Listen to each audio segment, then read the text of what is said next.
നമ്മുടെ കേരള സർക്കാർ മുൻകൈയെടുത്ത് കേന്ദ്ര സർക്കാരിനെ കൊണ്ട് ദേശീയപാത പണിയിക്കുകയാണ്.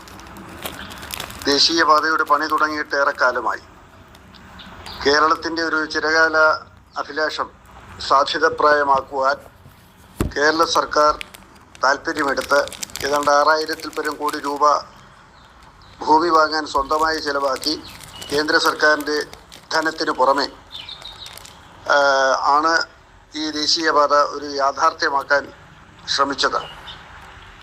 ദേശീയപാതയുടെ നിർമ്മാണം ത്വരിതഗതിയിൽ നടക്കുന്നു. പക്ഷേ ദുരന്തങ്ങൾ ആവർത്തിച്ചുകൊണ്ടേയിരിക്കുന്നു. വെളുക്കാൻ തേച്ചത് പാണ്ടായി എന്ന മട്ടിൽ കാര്യങ്ങൾ നീങ്ങുകയാണ്. ദേശീയപാത കേരളത്തിൻ്റെ ഒരു ചിരകാല അഭിലാഷമാണ്.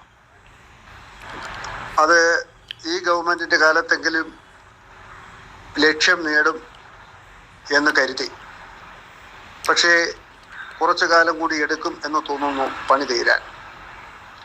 ഗവൺമെൻറ്, കേരള സർക്കാർ ആത്മാർത്ഥമായി അതിനുവേണ്ടി പരിശ്രമിച്ചിട്ടുണ്ട്. പക്ഷേ ഫലം വിപരീതമാണ് എന്ന് മാത്രം. കേന്ദ്ര സർക്കാരാണ് ഈ പാതയുടെ പണി ഏറ്റെടുത്ത് നടത്തുന്നത്. അവർ കരാർ കൊടുത്താണ് നടത്തിപ്പ് മുന്നോട്ട് കൊണ്ടുപോകുന്നത്. കരാർ പണിക്കാർ പലരും ഉപകരാർ കൊടുക്കുന്നതായി വാർത്ത കാണുന്നു, ഉപകരാർ കൊടുത്തതായി വാർത്ത കാണുന്നു.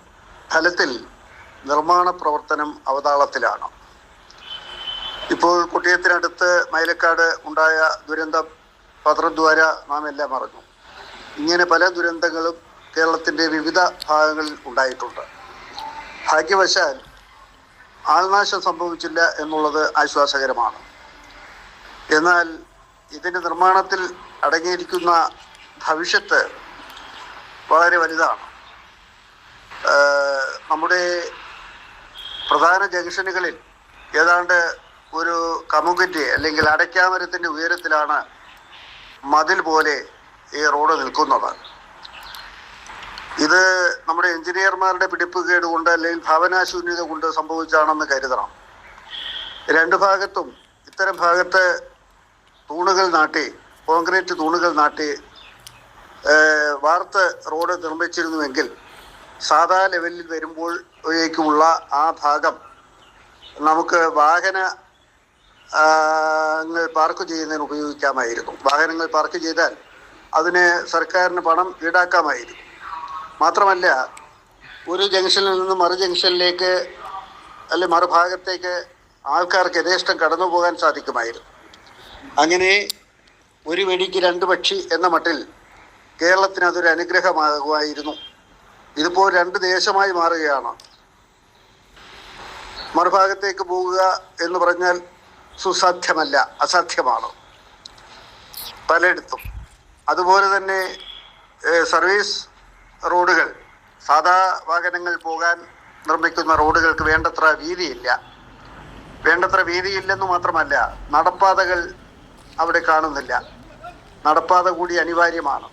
നടപ്പാത ഉണ്ടാക്കണമെങ്കിൽ ഇനിയും സ്ഥലം ഏറ്റെടുക്കേണ്ടതായി വരും. നടപ്പാതയില്ലാത്ത റോഡ് സാധാരണക്കാരൻ്റെ ജന്മാവകാശത്തെ ഹനിക്കുന്നതാണ്, നശിപ്പിക്കുന്നതാണ്.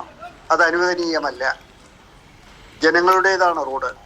അതിൽ കുബേരനോ കുചേലനോ എന്നുള്ള വ്യത്യാസമില്ല.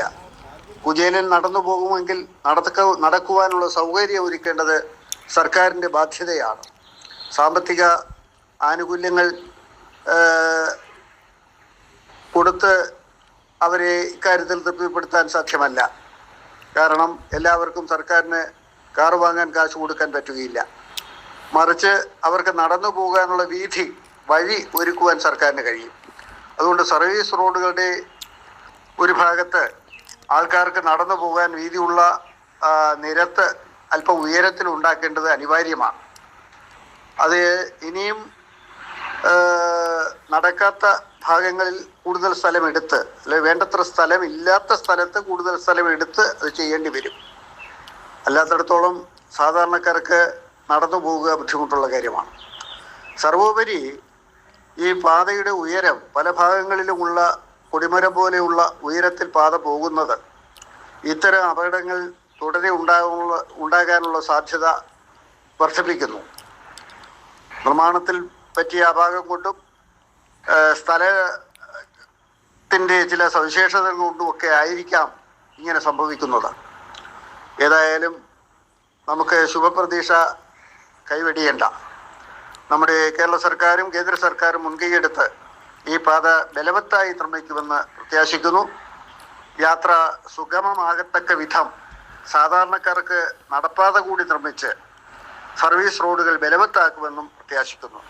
ഇപ്പോഴുള്ള പ്രതിസന്ധി ഈ സർവീസ് റോഡുകൾ വളരെ താഴെയാകയാൽ മുകളിലുള്ള വാഹനം